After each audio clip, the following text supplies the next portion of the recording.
ढूंढती है काफिर आंखें किसका निशान।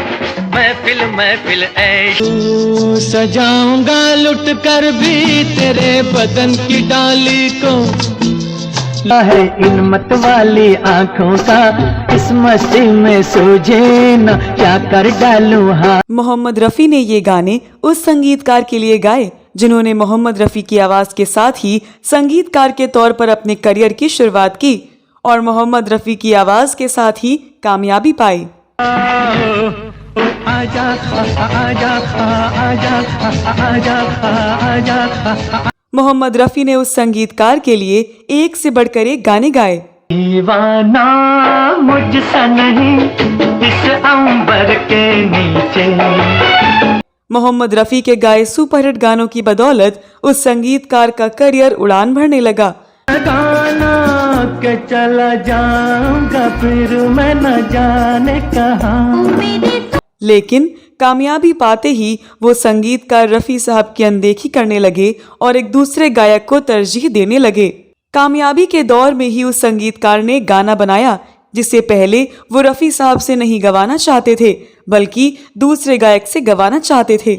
लेकिन आखिरकार उस संगीतकार को उस गाने के लिए रफ़ी साहब के पास आना पड़ा और रफ़ी साहब ने मन में कोई मलाल लाए बगैर उस गाने को ऐसा गाया कि वो गाना सुपरहिट हो गया। जिन गानों की झलक आपने सुनी उससे आपने अंदाजा लगा लिया होगा कि किस संगीतकार के बारे में बात कर रही हूँ। क्या आपने अंदाजा लगा लिया कि जिस गाने के बारे में बात करने जा रही हूँ वो गाना कौन सा है? अगर आपने अंदाजा नहीं लगाया तो बने रहिए हमारे साथ और जानिए उस गाने के बनने की पूरी कहानी।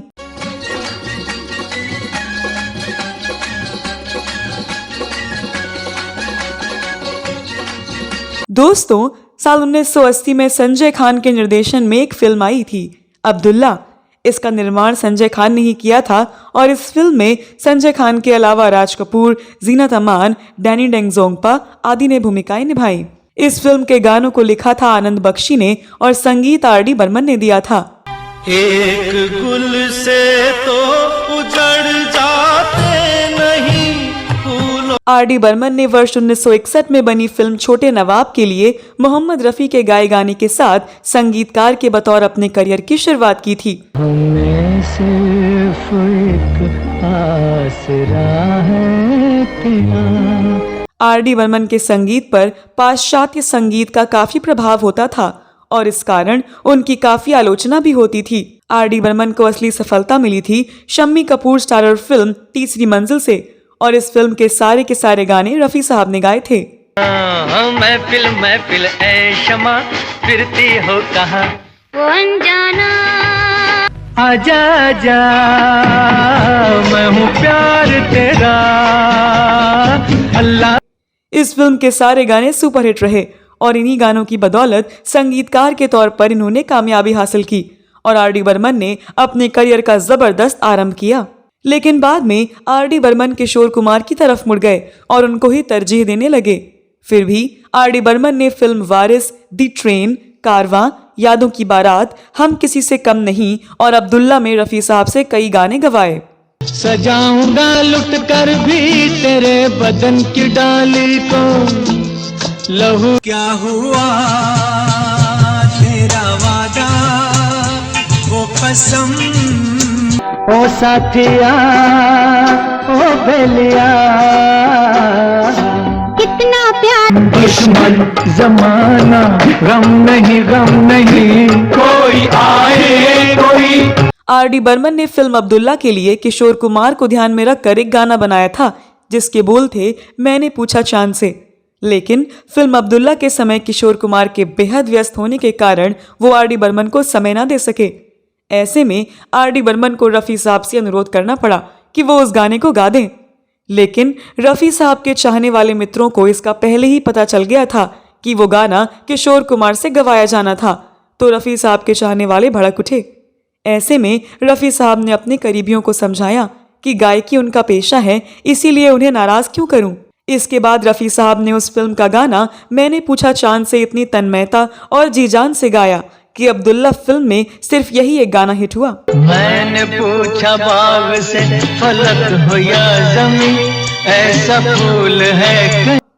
इस गाने के बनने के बारे में एक जानकारी गीतकार आनंद बख्शी के पुत्र राकेश बख्शी ने दी थी। दरअसल उनके पिता ने 1960 के आसपास इस गीत को रमेश सहगल की फिल्म के लिए लिखा था, लेकिन वो फिल्म बनी नहीं। इस गीत को SD बर्मन की आवाज में रिकॉर्ड भी किया गया था।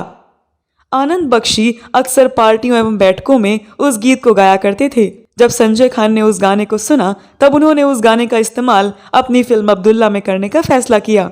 RD बर्मन ने इस गाने की जो धुन बनाई थी उसी धुन के आधार पर साल 1971 में रिलीज हुई फिल्म प्यार की कहानी का एक गाना तैयार किया था। इस गाने के बोल हैं, कोई और दुनिया में तुम सा हसीन है। इस गीत को भी रफ़ी साहब ने ही गाया था, लेकिन ये गीत चला नहीं। लेकिन जब उसी गीत को रफ़ी साहब ने फिल्म अब्दुल्ला के लिए गाया तो वो गाना सुपरहिट हो गया। नहीं नहीं नहीं मैंने पूछा। तो दोस्तों, ये थी फिल्म अब्दुल्ला के सुपरहिट गाने के बनने की कहानी। आपको बता दें कि ये गाना रफ़ी साहब के गाए आखिरी गानों में से एक है। दोस्तों, आपको ये गीत कैसा लगता है? इस बारे में अगर आपके पास कोई और जानकारी हो या इस वीडियो में दी गई जानकारी से इतर कोई जानकारी रखते हो तो कमेंट बॉक्स में अवश्य लिखें। ये वीडियो कैसा लगा हमें बताएं। अगले वीडियो में फिल्मों और गीतों से जुड़ी कोई और कहानी लेकर आपके समक्ष हाजिर हो जाऊंगी।